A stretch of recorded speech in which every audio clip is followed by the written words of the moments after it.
아멘. 네, 자리에 앉으시겠습니다. 다시 한번 함께 예배하시는 아름빛교회 귀한 성도 한 분 한 분을 주의 이름으로 축복합니다.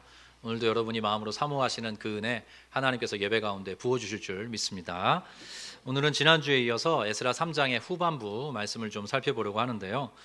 지난주 우리 에스라서 3장 전반부였죠. 하나님께서 주시는 회복이 있는데 그 회복이 어떤 회복으로부터 시작된다고 말씀드렸죠? 예배 회복입니다. 예배 회복부터 첫 단추가 꿰어지는 것 우리가 지난주 말씀을 통해 보았습니다. 근데 특별히 이 예루살렘으로 모여든 포로되었던 땅에서 돌아온 이들에게는 무거운 두려움이 있었습니다. 주변 사람들의 곱지 않은 시선과 또 호시탐탐, 이들을 또 침범해 오면 어떡하나, 우리를 침범하면 어떡하나 하는 두려움이 있었어요. 그래서 제가 그 두려움과 관련돼서 꽤 강조하여 여러분들에게 말씀을 드렸습니다. 이들이 이러했던 것처럼 두려울 때 더욱 예배하십시오. 제가 부탁드렸고요. 심지어 두려움을 예배의 재료로 삼으십시오. 제가 말씀드렸습니다. 그리고 두려움은 어쩌면 우리가 온전한 예배자로 나아가는 데 있어서 마지막 관문인지도 모릅니다. 그렇게 말씀드렸습니다. 그래서 우리 많은 성도님들, 여러분들 여러 가지 염려와 걱정, 두려움에 사로잡히실 때가 있을 것입니다. 과거에도 그러했고 그런 일이 없기를 바라지만 여러분들이 혹여나 그러한 일에 또 마주하게 되신다면 더욱더 마음을 가다듬고 하나님 앞에 예배하는 방식으로 그 모든 삶을 뚫어내시는, 극복하시는 은혜의 성도들 다 되시기를 다시 한번 주의 이름으로 축원드립니다. 오늘 하반부는 이제 어떤 내용이 등장하냐면요, 성전의 기초를 놓는 장면입니다. 그 내용이 등장을 하는데 지난주에 매우 중요한 한 대목을 제가 여러분들과 나누지 못했어요. 시간의 제약이 있어서. 그 내용을 먼저 살펴보고 오늘 말씀으로 들어가면 좋겠는데요. 3장 3절을 자막으로 부탁드렸습니다. 여러분이 한번 읽어주십시오. 시작. 우리가 모든 나라 백성을 두려워하여 제단을 그 터 위에 세우고 그 위에서 아침 저녁으로 여호와께 번제를 드리며. 예, 잠깐 띄워주십시오. 여기 문장 구조를 보면요, 저 파란 글씨가 없어도 말이 됩니다. 제가 읽어볼게요. 무리가 모든 나라 백성을 두려워하였습니다. 두려워하여 아침 저녁으로 여호와께 번제를 드리며 해도 말이 돼요. 말이 됩니다. 문장이 되는데 굳이 이 성경 기자가 저 파란 글씨를 강조해서 쓴 것입니다. 제단을 그 터에 세우고 그 위에서 번제를 드렸다. 제단을 그 터에 세우고 그 위에서 아침 저녁으로 여호와께 예배를 드렸다. 저 장소에 대한 강조가 오늘 말씀에 드러나고 있습니다. 그래서 아무 곳이나 그냥 적절한 곳에 그냥 제단을 새로 만들고 하나님 앞에 예배 드린 게 아니라 성경 기자가 강조하는 건 뭐예요? 그 터에 세웠다. 정관사를 붙이고 있어요. 그 터. 그래서 어떤 터냐 하면 여러분이 잘 아시다시피 솔로몬 성전이 있었거든요. 솔로몬 때 성전이 있었죠. 지어진 성전이 있었는데 그 성전에도 제단이 있었습니다. 솔로몬의 성전은 완전히 무너졌지만 제단의 터가 남아 있었던 것입니다. 그 제단 터에 다시 그들이 제단을 다시 한번 쌓은 것입니다. 그래서 그 터 위에, 그 제단의 터 위에 제단을 다시 쌓고 비로소 예배하게 되었다. 이렇게 성경 기자가 알려주고 있어요. 그래서 3장에 어떤 패턴들이 나옵니다. 어떤 패턴이냐면 하나님 앞에 이 공동체의 예배가 회복되고 또 성전의 기초를 다시 쌓게 되는 이 모든 시간 속에서, 이 모든 어떤 스토리 속에서 성경 기자가 강조하는 게 뭐냐면요, 이런 내용들입니다. 하나님께서 일찍이 이들에게 허락하신 법도대로, 하나님께서 이들에게 일찍이 허락하신 그 양식대로, 방식대로 이들이 다시 예배가 회복되고 또 성전을 다시 재건하기 시작했다. 이런 내용들이 에스라 3장 전체를 채워주고 있습니다. 그래서 그런 내용들 강조되고 있는, 그래서 우리가 지난주에 그 예배를 통해서 볼 때도 모세의 율법에 기록된 대로 이들이 제사를 다시 드리게 되었다, 이런 말씀이 나오죠. 그와 같습니다. 이전에 하나님이 주셨던 그 방식, 그 어떤 토대, 그 규례대로 이들이 다시 한번 예배를 회복하고 하나님의 성전을 다시 건축하게 되었다. 그런 스토리가 반복되고 있다. 이렇게 이해를 가져주시면 좋을 것 같아요. 중요한 건 이것입니다. 오늘 성경 기자가 강조하듯이 제단을 그 터에 세웠다. 그리고 그 위에서 제사를 지내게 됐다. 이렇게 이야기하는데 이 장소가 매우 중요합니다. 그 내용을 여러분들과 성경의 말씀들을 좀 통해서 확인해 보려고 하는데요. 먼저 역대하 말씀을 한번 띄워주십시오. 역대하 말씀, 이 말씀은 솔로몬이 이제 성전 건축을 시작하는 내용인데요. 제가 읽겠습니다. 솔로몬이 예루살렘 어떤 산에? 모리아산에. 자, 모리아산이라는 지명을 기억해 주시면 좋아요. 예루살렘 모리아산에 여호와의 성전 건축하기를 시작했다. 아, 솔로몬 성전이 지어진 곳이 모리아산 위구나. 이렇게 기억해 주시면 좋겠고요. 넘겨주십시오. 그곳은 전에 여호와께서 그의 아버지 다윗에게 나타나신 곳이요, 여부스 사람 오르난의 타작마당에 다윗이 정한 곳이라. 자, 저를 보시겠습니까? 이들이 오늘 우리가 읽었던 에스라 3장에 이 포로되었던 땅에서 돌아왔던 이 백성들이 그 터에 다시 제단을 세우고 성전도 다시 재건하기로 그 터 위에서 이제 공사를 시작해 가고 있습니다. 근데 이 장소는 원래 솔로몬 성전이 있었던 곳이에요. 근데 솔로몬 성전이 어디에 있었는가 성경 기록을 뒤져보니까 첫 번째 모리아산에 있었다, 성경이 기록을 해요. 두 번째는 뭐냐면 다윗이 여부스 사람 오르난의 타작마당을 구입해요. 그래서 성전을 세울 땅으로 미리 마련을 해놔요. 근데 다윗이 성전 짓기를 하지 않고 그 아들인 솔로몬이 성전을 짓게 되죠. 그래서 이 두 가지 개념이 매우 중요합니다. 그래서 이렇게 성경이 어떤 스토리를 갖고 있어요. 그 내용을 여러분들에게 좀 알려드릴게요. 사무엘하 말씀을 잠깐 띄워주실까요? 자, 이게 이제 다윗이 아까 말했던 타작마당을 사는 장면입니다. 그 배경을 좀 설명을 해드리려고 하는데요. 여러분, 다윗 훌륭하고 좋은 사람입니까? 아니면 나쁜 사람입니까? 답해 보세요 한번. 훌륭한 사람? 네, 확신이 있으시죠? 네. 네, 훌륭한 사람 맞죠. 훌륭한 사람 맞습니다. 근데 완벽한 사람은 아니었어요. 훌륭한 사람이고 하나님의 마음에 합한 자임은 분명했지만 저와 여러분이 그러하듯이 다윗도 인생에 여러 번 큰 고비를 넘고 또 특별히 하나님 앞에 그릇 행하여 쓰러진 적도 있습니다. 그래서 다윗이 대표적으로 이렇게 무너졌던 때가 첫 번째는 밧세바를 범한 때였고요. 그리고 두 번째가 언제냐면요, 인구 조사를 했을 때입니다. 다윗의 어떤 세력, 다윗이 갖고 있는 힘이 아주 맹위를 떨치게 됐을 때 스스로 마음이 이렇게 흡족한 거예요. 모든 것이 하나님의 은혜인데 스스로 흡족하게 되어서 인구조사를 명령합니다. 하나님이 원하시지 않는 건데 다윗 스스로가 인구조사를 해봐라 이렇게 이야기를 해요. 그래서 자기의 세력이 얼마나 되는지, 내가 가진 힘이 얼마나 되는지 스스로 파악하려고 하는 거죠. 그러니까 하나님께서 그 다윗의 중심을 보시고 격하게 진노하세요. 그리고 재앙을 내리십니다. 재앙을 심지어 선택하라고 하시는데 다윗이 선택했던 재앙은 뭐냐면 사흘 동안 이스라엘 전역에 전염병이 도는 재앙을 선택을 해요. 셋 중에 그래도 그게 제일 낫겠다 해서. 그래서 정말로 어마어마한 고통이 이스라엘 민족 전체를 휩습니다. 그래서 성경 기록에 따르면 7만 명이 죽어요. 7만 명이 죽고 그 전염병이 이제 거의 사그라들 때쯤 하나님께서 하나님의 선지자를 불러서 다윗에게 말씀을 건네십니다. 그 내용이 오늘 말씀이에요. 다시 한번 띄워주실까요? 제가 설명이 좀 길었네요. 자, 그날 전염병이 사그라지는 그날에 갓이, 자, 쓰는 갓이 아닙니다. 선지자 이름이에요. 선지자 이름 중에 갓이 있습니다. 갓이라는 선지자가 다윗에게 이르러 그에게 아뢰되 올라가서 여부스 사람 아라우나, 이게 오르난입니다. 오르난을 이렇게 또 풀어서 다른 방식으로 쓴 거예요. 오르난의 타작마당에서 여호와를 위하여 제단을 쌓으소서 하매, 이렇게 기록을 하고 있습니다. 하매 다윗이 여호와께서 명령하신 바 갓의 말대로 올라가니라. 그래서 아라우나라고도 나오고 오르난이라고도 나오는 그 사람의 타작마당을 향해서 갑니다. 도착을 해요. 그래서 그 땅 주인 그 오르난에게, 아라우나에게 자초지종을 다 설명을 합니다. 이만해서 이스라엘에 이런 일이 있던 거 당신 알지 않냐. 그래서 이 땅을 나에게 주면 내가 이곳에서 하나님께 제사를 드리겠다. 이렇게 이야기를 합니다. 그랬더니 그 오르난, 아라우나가 이렇게 반응을 합니다. 24장 23절인데요. 여기도 제가 읽겠습니다. 왕이여, 아라우나가 이야기합니다. 왕이여, 아라우나가 이것을 다 왕께 드리겠습니다 하고 고백을 하는 거예요. 오르난이 고백을 하는데 그렇게 하고 또 왕께 아뢰되 뭐라고 하냐면 왕의 하나님 여호와께서 왕을 기쁘게 받으시기를 원하나이다. 참 멋진 사람이에요. 그죠? 기쁘게 그 타작마당을 드리겠습니다. 이렇게 다윗에게 얘기를 하는 거예요. 그러자 왕이 아라우나에게, 오르난에게 이르되 그렇지 아니하다 이렇게 이야기합니다. 그렇지 아니하다 하면서 파란 글씨 주목해 주십시오. 내가 값을 주고 너에게서 살 것이다 이렇게 이야기를 하는 거예요. 저를 잠깐 보실까요? 여기에 이게 왜 중요하냐면요, 다윗이 만약에 맹위를 떨치고 기세등등한 상태에 그냥 있었다면 그래, 네가 준다고 해서 내가 받을게 이렇게 했을 거예요. 비로소 다윗이 그 징계를 받으면서 개념이 탑재가 된 겁니다. 원래 이스라엘 백성들을 다스리는 이스라엘 왕은 공평해야 했어요. 정의롭고 정직하게 그 모든 왕으로서의 통치를 수행했어야 됩니다. 그래서 다윗이 이거 내가 거저받을 수가 없다. 내가 그에 상응하는 값을 지불하고 너로부터 사겠다. 이렇게 지금 얘기를 하는 거예요. 그래서 다윗이 실제로 그 땅을 구입을 합니다. 그래서 계속 읽을게요. 값없이는 내 하나님 여호와께 번제를 드리지 아니하리라 하고 다윗이 강경하게 나갑니다. 자, 여기서부터 같이 읽겠습니다. 시작. 다윗이 은 50세겔로 타작마당과 소를 사고 그곳에서 여호와를 위하여 제단을 쌓고 번제와 화목제를 드렸더니 이에 여호와께서 그 땅을 위한 기도를 들으시매 이스라엘에게 내리는 재앙이 그쳤더라. 자, 앞으로 잠깐 한 번만 넘겨주실까요? 다윗이 삽니다. 그리고 나서 그곳에서 여호와를 위하여 무엇을 쌓았다 그래요? 제단을 쌓고. 중요한 내용입니다.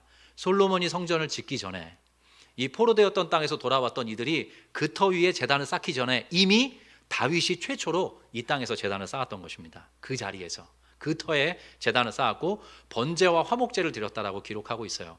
번제는 하나님께 올려드리는 이제 불로 태워서 드리는 제사인데요.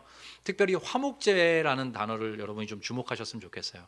화목제는 뭐냐면 하나님과 우리와의 관계가 불편해졌을 때, 하나님과 우리와의 관계가 끊어졌을 때, 하나님과 우리와의 관계가 꼬여 있을 때 하나님께 올려드리는 제사입니다. 다윗이 그런 자신의 죄를 뉘우치면서 하나님과 나의 관계가, 하나님과 이스라엘 백성의 관계가 다시 화목하게 되기를 원합니다. 그런 마음을 가지고 처음으로 예배하였던 장소가 바로 오르난의 타작마당이고 그곳에 솔로몬의 성전이 세워졌고 솔로몬의 성전이 무너진 후 50년 정도의 시간이 지나서 오늘 에스라서 3장에 나오는 이 백성들이 다시 한번 그 터에서 하나님 앞에 예배를 드리고 있는 것입니다. 이런 스토리를 갖고 있다는 거죠. 그래서 정리하면 이렇습니다. 다윗이 자신의 죄를 뉘우치고 하나님의 명령을 따라 거기에서 번제와 화목제를 드렸던 것처럼 하나님께서 우리의 죄를 용서하시고 그분과의 관계가 다시 회복되는 자리, 화목하게 된 자리, 바로 그곳에서 오늘 에스라서에 나오는 그 백성들이 다시 한번 하나님께 예배하게 된 것입니다. 이 사람들은 그 모든 스토리를 알고 있거든요. 이 자리가 어떤 자리인지. 자, 이게 첫 번째 설명이고요. 아까 제가 어떤 산 중요하다고 말씀드렸는데 어떤 산이었죠? 모리아산. 기억해 주셔서 감사합니다. 자, 모리아산은요, 성경에 놀랍게도 2번밖에 안 나옵니다. 하나가 아까 솔로몬 왕이 모리아산에서 성전을 지었다. 여기 한 번 나오고요. 나머지 한 번이 어디에 나오냐면 창세기 22장에 나옵니다. 그 말씀을 보겠습니다. 여러분 읽어 주십시오. 시작.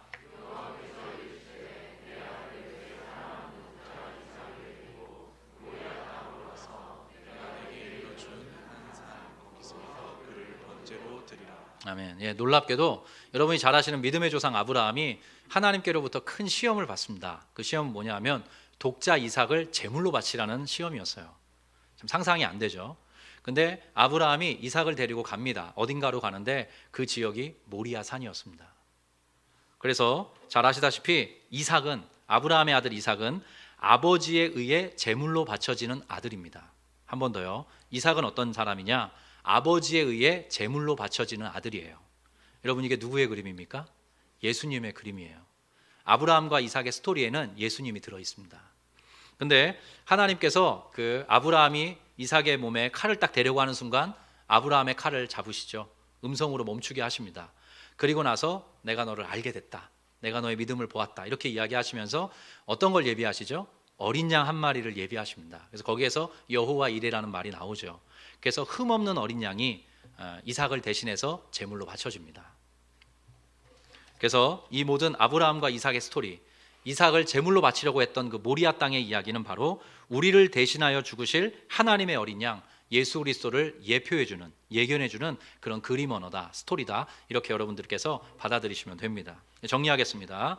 아브라함이 일찍이 이삭을 바치려 했던 곳, 그리고 어린 양이 이삭을 대신해서 죽었던 곳, 그리고 다윗이 범죄한 후 오르난에게 값을 주고 샀던 곳, 그리고 그곳에서 하나님 앞에 화목제물을 드렸던 곳, 그리고 결국 솔로몬이 성전을 짓게 된 곳, 그곳이 바로 모리아입니다. 모리아. 근데 그 땅에서 그 성전, 솔로몬의 성전은 완전히 무너지고 난 후지만 이제 에스라서에 나오는 이 백성들이 다시 돌아가서 그 모든 구약 성경의 스토리들을 마음에 담고 다시 한번 우리가 다시 한번 하나님 앞에 이 관계가 회복되기를 원합니다. 하나님 우리를 불쌍히 여겨주시고 우리의 예배를 받아주십시오. 우리를 도와주시옵소서. 그런 마음으로 그 터 위에 다시 제단을 쌓고 하나님 앞에 예배드리기 시작했다. 이 모든 스토리가 오늘 말씀을 통해 이렇게 우리에게 확인이 되는 것입니다. 근데 마지막으로 제가 이렇게 길게 설명하는 이유가 있습니다. 궁금하시죠? 이렇게 길게 이 장소에 대해서 말씀드리는 이유가 있어요. 여러분, 예수님께서 어디에서 돌아가시는지 아시죠? 골고다라는 혹은 갈보리라는 곳입니다. 근데 이곳은 예루살렘 성 밖이에요. 예루살렘 성 밖에 높다란 언덕에 있습니다. 그런데 학자들이 연구했을 때 예수님은 2번 죽으십니다. 실질적으로 죽으시는 곳은 예루살렘 성 밖, 골고다, 갈보리, 거기에서 예수님이 돌아가시지만 예수님이 사형 선고를 받으세요. 먼저 예수님이 사형 선고를 어디서 받으시냐면 성전에서 받으십니다. 그러니까 예수님은 히브리 개념에서 사형 선고를 받았다는 것은 이미 죽었다는 것이에요. 예수님은 모리아 땅에서 이미 죽으신 것입니다. 그리고 영문 밖으로 끌려나가서 골고다 언덕에서 십자가에 달려 죽게 되시는 거죠. 예수님은 2번 죽으십니다. 예수님 자신이 제물이 되셔서, 예수님 자신이 어린 양이 되셔서, 예수님 자신이 화목 제물이 되셔서 스스로를 내어드린 곳이 바로 모리아 땅인 것입니다. 이게 성경 전체의 풀 스토리예요. 이 성전과 관련된, 성전의 자리와 관련된. 재밌으시죠? 그래서 신약 백성들에게 이렇게 예수님에 대해서 우리에게 교훈해 주고 있습니다. 말씀 한 절 보겠습니다. 고린도전서 3장 11절인데요. 같이 읽겠습니다. 시작. 이 닦아둔 것 외에 능히 다른 터를 닦아둘 자가 없으니 이 터는 곧 예수 그리스도라. 참된 성전의 터가 누구라고요? 예수 그리스도라고요. 예수 그리스도께서 친히 성전이 되어주시고 친히 제물이 되어주셔서 우리와 하나님을 다시 연결지어주는 그런 존재이시다. 유일한 존재이시다. 일러주고 있습니다. 사도행전 4장 말씀도 비슷한 내용이 등장하는데요. 같이 한번 읽어보겠습니다. 시작. 이 예수는 너희 건축자들의 버린 돌로서 집 모퉁이의 머릿돌이 되었느니라. 자, 집 모퉁이의 머릿돌이 되었다. 이렇게 이제 사도들의 설교 속에 나오는데요. 이 모퉁이라고 해서 이렇게 구석진 돌로 생각하시기가 쉬운데요. 여기 집 모퉁이의 머릿돌이라고 돼 있을 때 저 머릿돌이 영어로는 코너스톤 이렇게 돼 있거든요. 근데 그거의 올바른 번역은요, 주춧돌이라는 뜻입니다. 기초가 된다는 겁니다. 토대가 된다는 거예요. 저와 여러분이 예배자가 될 수 있는 토대, 저와 여러분이 하나님의 자녀로 살아갈 수 있는 근거가 어디에 있느냐? 예수 그리스도 그분에게 있다. 그것이 성전과 관련된, 이 장소와 관련된 성경의 풀스토리 속에서 우리에게 알려주는 바입니다. 우리 아름빛교회 성도님과 우리 모두는 예수 그리스도를 기초로 하여서 살아가는 하나님의 예배자들입니다. 여러분 이 사실 믿으십니까? 저와 여러분은 그런 방식으로 살아가도록 부름받은 사람들이에요. 예수 그리스도를 기초로 삼아서, 그분을 터로 삼아서, 그분을 주춧돌로 삼아서 우리의 인생을 예배로 세워가도록 부름받은 존재, 그게 바로 성도들입니다. 이 사실을 꼭 기억하시는 우리 성도님들 되시기를 주의 이름으로 축복합니다. 오늘 말씀 8절을 보겠습니다. 오늘 말씀 8절인데요. 제가 읽고 설명을 해드릴게요. 자, 이제 성전 공사를 시작을 합니다. 이렇게 나와요. 예루살렘에 있는 하나님의 성전에 이른 지 2년 몇째 달에? 둘째 달에. 자, 둘째 달이라는 그 시점을 여러분 머리에 두시고요. 제가 좀 더 읽겠습니다. 스알디엘의 아들 수룹바벨과 요사닥의 아들 예수아와 다른 형제의 제사장들과 레위 사람들과 무릇 사로잡혔다가 예루살렘에 돌아온 자들이 공사를 시작하고 20세 이상의 레위 사람들을 세워 여호와의 성전 공사를 감독하게 하매, 이렇게 쭉 어떤 시점이 나오고 사람들의 이름이 열거되고 있습니다. 근데 이렇게 굳이 성경 기자가 이렇게 자세하게 풀어쓴 이유가 있어요. 나중에 살펴보면 솔로몬이 성전을 지을 때도 수많은 동역자들의 이름이 열거됩니다. 그러니까 오늘 에스라서 성경 기자가 일부러 그 패턴을 반복하고 있는 것이에요. 솔로몬이 성전 지을 때도 솔로몬 혼자 지은 게 아니었지 않겠습니까? 수많은 인부들, 함께 협력하는 많은 사람들, 동역자들이 있었어요. 헌신한 사람들이 있었습니다. 그와 똑같은 방식으로 오늘 에스라서에도 이러이러한 방식으로 성전을 재건하게 되었다, 이렇게 표현을 해주고 있는 거예요. 그리고 시점도 중요합니다. 아까 둘째 달이라고 말씀드렸는데요. 열왕기상 말씀을 띄워주실까요? 제가 읽겠습니다. 이스라엘 자손이 애굽 땅에서 나온 지 480년이요. 솔로몬이 이스라엘 왕이 된 지 4년 15월, 곧 몇째 달에? 둘째 달에. 놀랍게도 솔로몬이 성전 건축을 시작했던 첫 삽을 떴던 때도 둘째 달에 시작을 합니다. 그러니까 아까 말씀드린 것처럼 솔로몬이 둘째 달에 성전 공사를 시작했던 것처럼 포로되었던 땅에서 돌아온 이들도 우리가 언제 성전 공사를 시작할까? 예전에 솔로몬이 둘째 달에 시작을 했지. 15월이라고 저게 이름에 각 달마다 이름이 붙어 있습니다. 15월 둘째 달에 성전 건축을 시작했었지. 그럼 우리도 그렇게 하자. 하나님이 우리에게도 은혜를 주실 거야. 우리도 솔로몬 때처럼 그렇게 하자. 그렇게 마음을 모으고 협력해서 둘째 달에 성전 재건의 첫 삽을 뜨게 된 것입니다. 자, 그리고 10절과 11절에도 보면 여기는 이제 하나님을 향한 찬양의 내용이 나옵니다. 찬양과 찬송의 내용. 제가 읽어가겠습니다. 건축자가 여호와의 성전에 기초를 놓을 때에 제사장들은 예복을 입고 나팔을 들고 아삽 사람 네위 사람들은 제금을 들고 서서. 자, 제금이라는 악기는 좀 설명을 해드릴게요. 이게 좀 성도님들이 좀 이렇게 헷갈리실 수가 있어서 제금하면 뭔가 이렇게 현악기로 생각하시는 경향이 있는데요. 이게 심벌즈를 말합니다. 쨍 하고 큰 소리 나는 제금을 들고 서서. 자, 파란 글씨부터 같이 읽어볼게요. 시작. 이스라엘 왕 여호와를 찬송하되 찬양으로 화답하며 여호와께 감사하여 이르되 주는 지극히 선하심으로 그의 인자하심이 이스라엘에게 영원하시도다 하니 모든 백성이 여호와의 성전 기초가 놓임을 보고 여호와를 찬송하며 큰 소리로 즐거이 부르며. 자, 성전 기초가 놓일 때에 다윗의 규례대로 이들이 찬양했다, 이런 고백이 또 나옵니다. 자, 지난주에 모세의 율법에 일러주신 대로 예배가 시작됐다는 말이 나왔죠. 왜 그랬다 그랬죠? 그렇게 하지 않았으니까. 그동안 그렇게 하지 못했으니까 이제 회복이 될 때 하나님이 우리에게 일러주신 그 법도대로, 그 규례대로 우리가 바르게 예배드리자. 이스라엘 백성들이 그러한 방식으로 마음을 하나로 모았습니다. 성전 기초가 놓아질 때도 마찬가지예요. 일찍이 다윗 왕 때 하나님을 찬양하는 규례를 정해 주셨어요. 그것과 똑같이 우리가 비록 수요는 그보다 적어졌지만, 그 세력은 초라해졌지만, 우리가 함께 도열해서 이렇게 함께 예배하고 찬양하고 감사하면서 하나님 앞에 이 공사를 시작하도록 하자.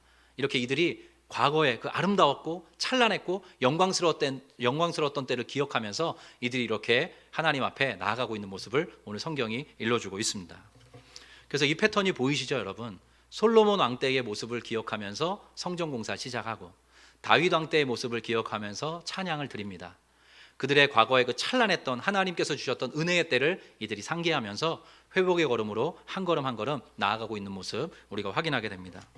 제가 특별히 이 찬송에 대해서, 방금 우리가 읽었던 그 내용은 하나님께 올려드리는 찬양, 찬송에 대한 내용인데요, 이게 사실은 여기에서뿐만 아니라 성경 전체에 찬송이 매우 강조되고 있어요. 저도 오늘 아까 말씀드린 것처럼 귀한 형제의 찬송을 들으면서 다시 한번 제 지난 시간이 이렇게 또 떠오르고 제 마음이 참 먹먹해지는 그런 은혜를 누렸는데요, 정리해드립니다. 이런 내용이에요. 온전한 예배의 장면이 성경에서 묘사될 때, 그리고 어떤 공동체가 하나님 앞에 온전히 서게 될 때 언제나 하나님을 향한 찬양의 기사가 뒤따라 나옵니다.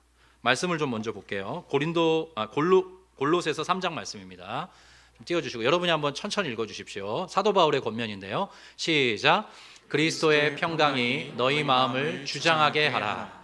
너희는 평강을 위하여 한 몸으로 부르심을 받았나니 너희는 또한 감사하는 자가 되라. 그리스도의 말씀이 너희 속에 풍성히 거하여 모든 지혜로 피차 가르치며 권면하고 시와 찬송과 신령한 노래를 부르며 감사하는 마음으로 하나님을 찬양하고. 자, 시와 찬송과 신령한 노래를 부르며 감사하는 마음으로 하나님을 찬양하고, 이게 바로 하나님이 정말로 원하시는, 하나님 기뻐하시는 공동체의 모습이다, 이렇게 일러주고 있어요. 그리고 또 한 절의 말씀 보겠습니다. 사도행전의 유명한 초대교회의 모습입니다. 한번 띄워주실까요? 여기도 여러분 한번 읽어보십시오. 시작.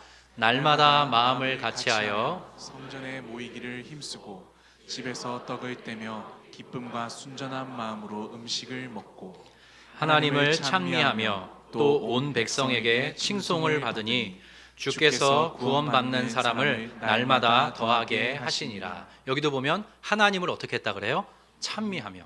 여러분, 그래서 저와 여러분의 신앙이 회복될 때 놀랍게도 하나님을 향해 찬양하고픈 그 우리의 중심도 덩달아 회복이 됩니다.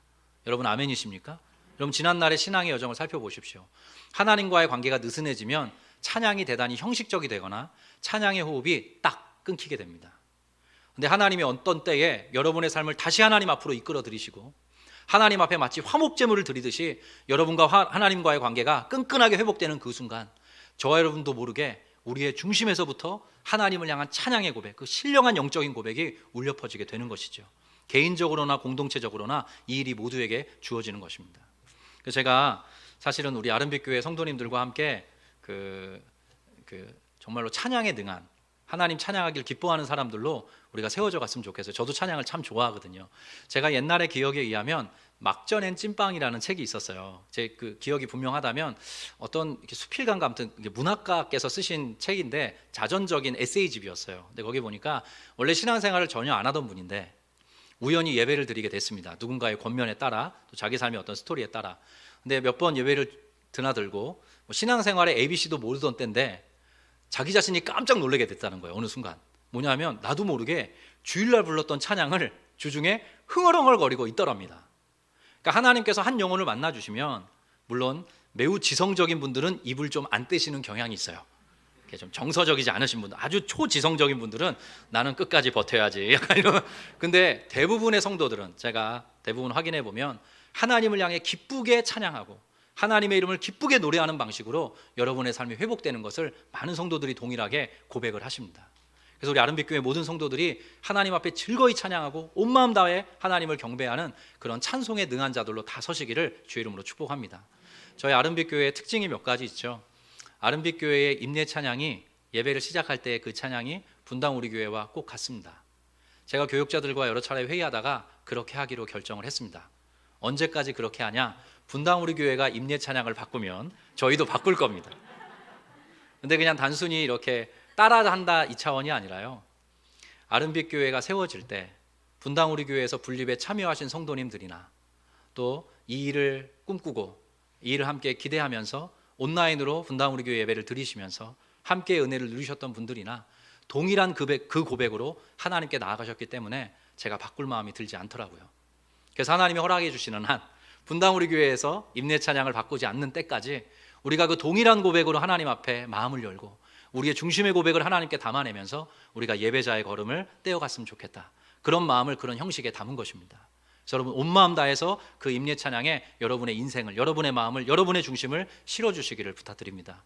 그래서 정말로 그 찬양의 고백처럼 나를 통하여, 나의 입술을 통하여 주의 이름 높임을 받아 주시옵소서. 그 고백이 우리의 삶의 현실이 되는 것 우리가 함께 꼭 경험했으면 좋겠습니다. 그리고 그런 의미에서 제가 이렇게 정형적인 성가대, 매주 섬기는 성가대는 아직은 조금 조심스럽다는 생각이 들어서 중창단 광고를 냈고요. 지난주부터 이렇게 그런 마음이 딱 서신 분들이 지원을 해주고 계세요. 많이 지원하셨으면 좋겠습니다. 그래서 우리 아름빛 교회에 좋은 중창단이 생겨서 제 마음으로 계획을 이렇게 세우고 있어요. 중창단이 모집이 되면, 왜냐하면 한 분 한 분 어마어마한 분들이 많으세요. 성가대 몇십 명을 지휘한 분도 계시고 노래를 전공한 분도 계시고 특별히 찬양팀 또 성가대에서 은혜를 많이 누리신 성도님들이 정말 많이 오셨거든요. 네, 하나님이 또 허락하시는 마음을 따라서 중창단이 잘 이렇게 모여지고 또 세워지면 우리 아름빛 교회의 첫 번째 생일이 부활주일입니다. 그 부활주일에 그 중창단께서 첫 번째 섬김을 해주시면 좋겠다 이렇게 지금 생각을 하고 있습니다. 그래서 여러분들 기억해 주시고 그러한 방식으로 더욱더 찬양하는 일에 하나 되는 우리 공동체가 될 수 있도록 기도해 주시고 마음 모아주셨으면 감사하겠어요.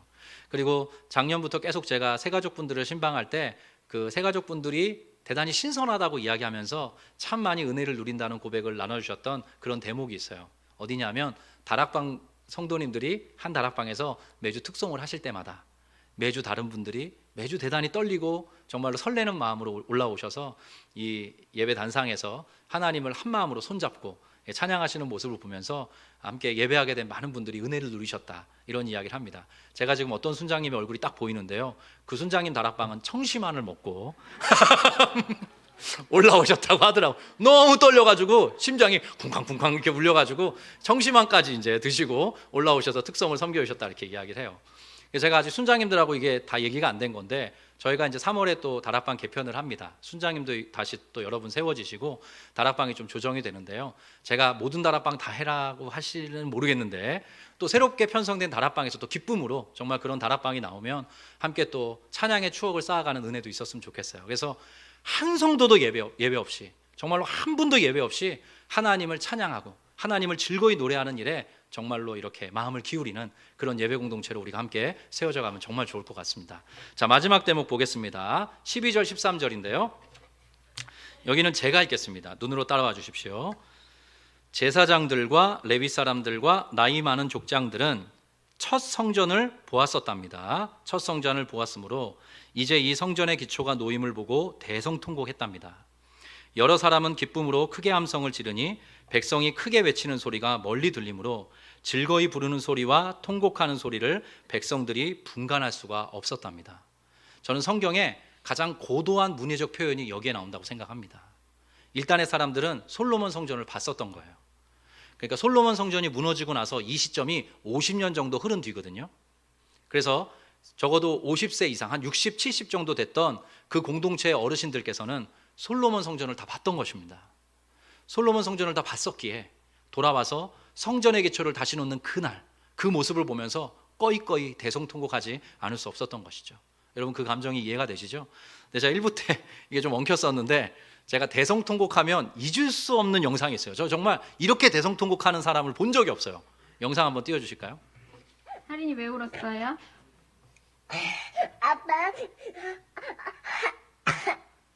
아빠는 결혼 못해. 아빠랑 왜 결혼 못해? 애매 너는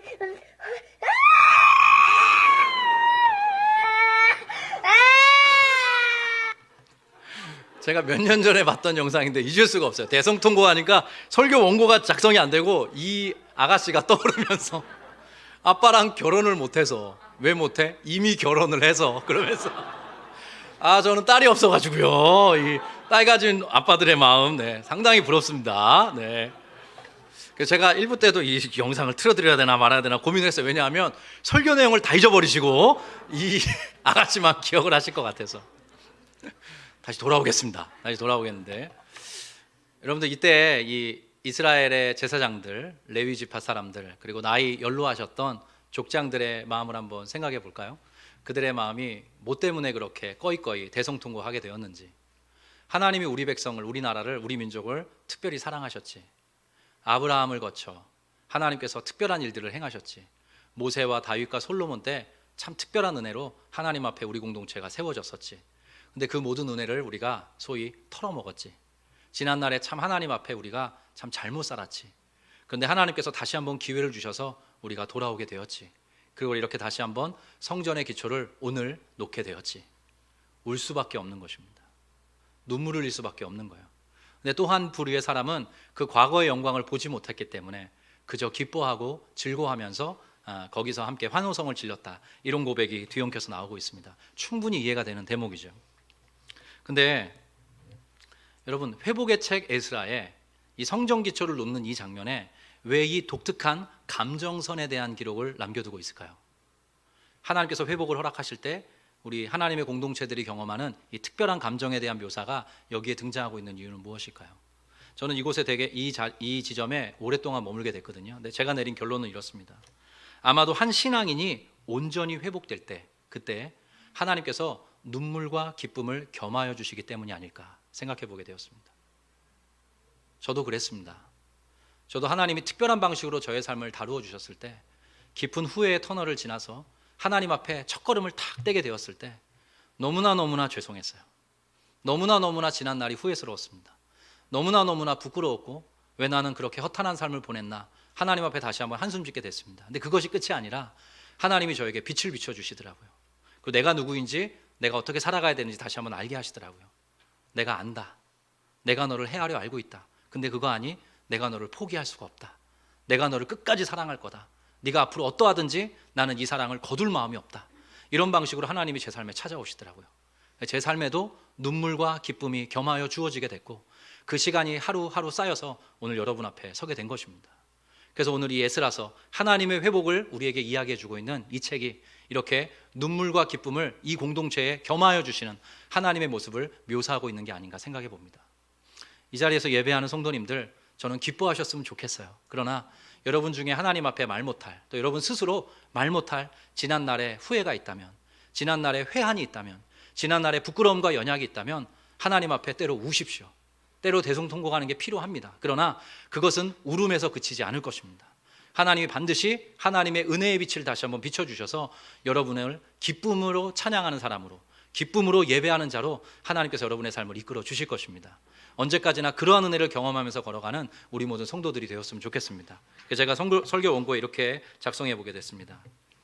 눈물과 기쁨이라는 하나님이 주시는 지우개로 지난 날을 잊고 다시 시작하도록 하신다. 그게 바로 하나님께서 우리에게 주시는 회복이다. 우리 귀한 아름빛교회 모든 성도님들께서 이 회복의 주인공 되시기를 다시 한번 주의 이름으로 간절히 축원드립니다. 우리 같이 한번 찬양하겠습니다. 교회여 일어나라. 우리 이 찬양 하나님께 올려드리겠습니다.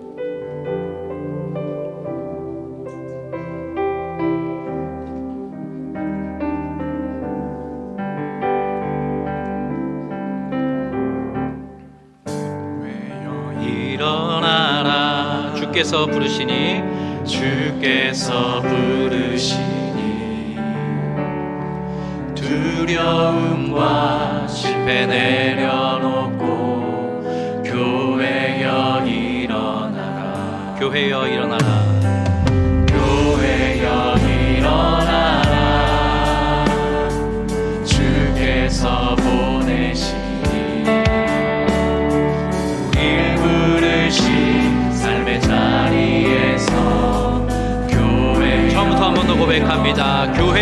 일어나라. 교회여 일어나라. 주께서 저와 여러분을 부르십니다. 주께서 부르시니 두려움과 실패 내려놓고 교회여 일어나라. 교회여 일어나라. 주께서 보내십니다. 주께서 보내시니 우리를 부르신 삶의 자리에서 교회여 일어나라. 우린 세상의 빛, 우린 세상의 빛, 하나님의 편지, 주의 교회를 통해 세상이 주를 버리라. 일어나라 아버지 사랑으로, 아버지 능력으로 서로 하나 되어 그 빛을 비추라. 노래하라 아버지의 사랑을, 아버지의 크심을 이 삶의 노래로 주님을 나타내라. 일어나라. 우리 다 같이 자리에서 일어나서서 한 번 더 고백하도록 하겠습니다. 함께 고백합니다. 교회여 일어나라. 교회여 일어나라. 주께서 여러분을 부르십니다. 주께서 부르시니 두려움과 실패 내려놓고 교회여 일어나라. 다시 한번 교회여 일어나라. 교회여 일어나. 주님께서 보내길 원하십니다. 주께서 보내시니 부르신 삶의 자리에서 교회여 우린 세상의 빛, 세상의 빛, 하나님의 편지, 주의 교회를 통해 세상이 주를 보리라. 일어나라 일어나라 아버지 사랑으로, 아버지 능력으로 서로 하나 되어 그 빛을 비추라. 노래하라 아버지의 사랑을, 아버지의 크심을, 아버지의 크심을 이 삶의 노래로 주님을. 일어나라 아버지의 사랑으로, 일어나라 아버지 사랑으로, 오직 아버지의 능력으로, 아버지 능력으로 서로 하나 되어 그 빛을 비추라. 그 빛을 한 마음으로 노래하라. 아버지의 사랑, 그분의 크심을, 아버지의 크심을 이 삶의 노래로 마지막으로 한 번 더 고백합니다. 일어나라 아버지 사랑으로, 일어나라 아버지 사랑으로, 아버지 능력으로 서로 하나. 그 빛을 비춰라. 그 빛을 비추. 너희여 노래하라 아버지의 사랑을,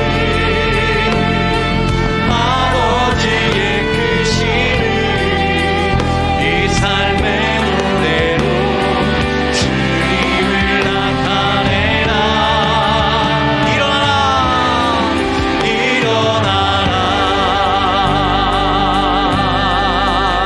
우리 그 하나님께 영광의 박수 한번 올려드리겠습니다.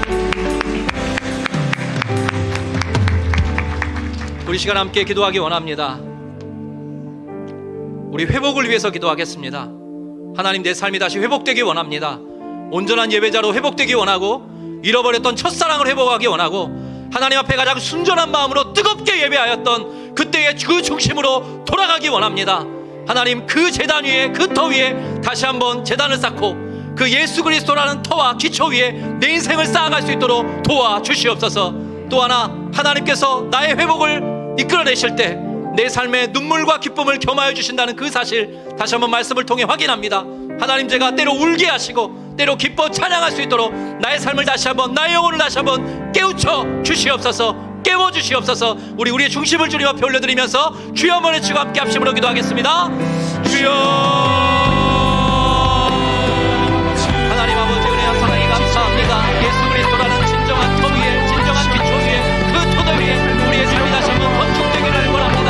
우리 귀한 성도들 머리머리마다 안수하여 주시고 이들의 삶에 다시 한번 주님이 주시는 하늘의 회복이 되시기로 간절히 바라고 소망합니다. 잃어버렸던 삶의 자리를 털고 일어날 수 있도록 눈을 잡아주시옵시고, 그 머문 그 자리에서 또 함께 모일 때마다 하나님을 뜨겁게 예배하고 찬양하는 중심으로 다시 한번 회복될 수 있도록 간섭하여 주시기를 간절히 소망합니다. 한 분 한 분의 삶에 하나님 앞에 잃어버렸던 예배의 호흡이, 찬양의 호흡이, 잃어버렸던 중심이 회복될 수 있도록 하나님과 간섭해 주시기를 간절히 바라고 소망합니다. 진실로 하나님 앞에 예배하고 그 예배 가운데 감격과 주기와 회복이 있는 그런 믿음의 공동체와 소리를 낼 수 있도록 하나님의 문 잡아주시기 바랍니다. 여러 가지로 막혀있는 영혼들이 있습니다. 사면으로 우겨쌈을 당한 같은 영혼들이 있습니다. 찬양을 하는 것 같지만 나의 감정이 움직이지 않는 상황도 있습니다. 하나님의 귀가 막힌 방법으로 움직여주시고 하나님 귀한 영혼들의 마음을 다루어주셔서 하나님 앞에 다시 한번 뜨겁게 전심으로 예배하는, 온 마음으로 예배하는 주님을 기리는 그런 진정한 예배자 성도로 건너가도록 하나님의 문 잡아주시옵소서. 그러한 성도들의 모임으로서 우리 하나님의 교회가 세워지기를 간절히 바라고 소망합니다. 하나님 아버지 간섭해 주시옵소서. 하나님이 주시는 은혜, 하나님이 주시는 사랑, 하나님이 도도한 역사의 물줄기 속에서 어떻게 그리스도 예수를 통한 구원의 역사를 우리 가운데 나타내 보여주셨는지 그 모든 기초 위에 다시 한번 우리의 인생을 쌓으려가는 믿음의 성도를 따를 수 있도록 그들을 잡아주시고, 이들이 막혀있는 부분, 이들이 뚫리기로 하는 그 모든 부분 가운데 다시 한번 예수 그리스도를 붙들고 그 모든 삶을 끌어내고 돌파하는 은혜가 있게 되기를 간절히 바라고 소망합니다. 하나님 앞에 예배하는 중심을 가지고 하나님 앞에 진실로 예배하는 자로서 아버지들이 이 삶을 살아낼 때 하나님이 주시는 놀라운 소동과 회복의 역사가 우리 모두 가운데 있기를 원합니다. 하나님여 간섭하여 주시옵소서.